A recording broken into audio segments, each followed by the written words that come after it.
The Great Disconnection. We were promised liberation. We were told that by breaking the chains of tradition, religion, and duty, we would finally be free to find ourselves. But Michel Houellebecq saw the fine print on that contract. He saw that when you strip away the sacred, all you're left with is the market. In the old world, the social was a safety net. In the modern world, it's an arena. We've turned intimacy into a commodity and dating into a high stakes competition where the winners take everything and the rest are left to rot in high rise apartments with nothing but a high speed internet connection for company. It's not just loneliness, it's a systemic failure of the human soul to recognize another. We've optimized our profiles, filtered our faces, and turned love into a performance, a product to be consumed until the expiration date hits. Welbeck's characters aren't heroes, they're ghosts. They wander through shopping malls and luxury resorts, surrounded by pleasure, but incapable of feeling joy. Why? Because meaning isn't something you buy, it's something you belong to. By prioritizing the individual over the collective, we didn't become gods, we became orphans.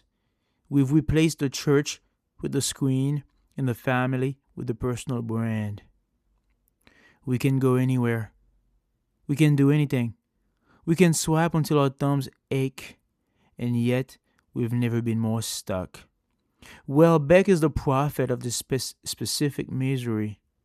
He doesn't offer a hug or a life hack to make it better. He just holds up a mirror and asks, is this the freedom you wanted? Because a life without connection isn't a breakthrough, it's a beautifully furnished cell.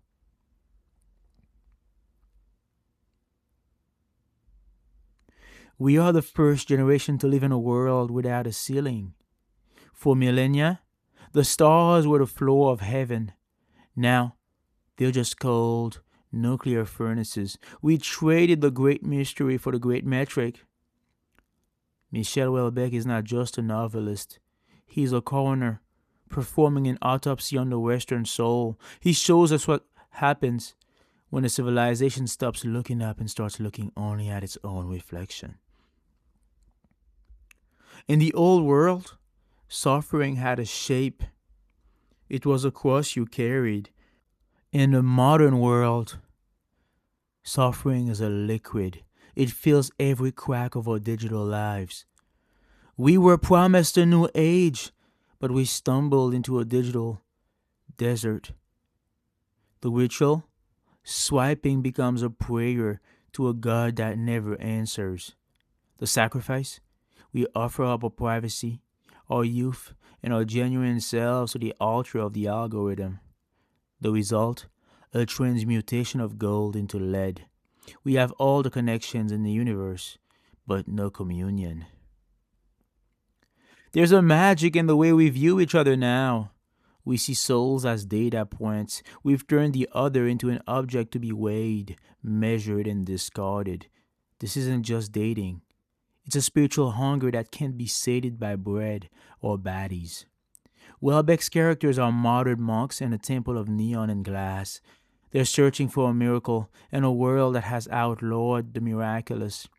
They are waiting for a touch that isn't transactional, for a love that isn't a win condition. The ultimate mystery of modernity is this: total freedom is the ultimate cage. When you are bound to nothing, you're anchored to nothing. You drift, you dissolve. Welbeck's prophecy is that we are nearing the end of the human experiment. We have optimized ourselves into ghosts.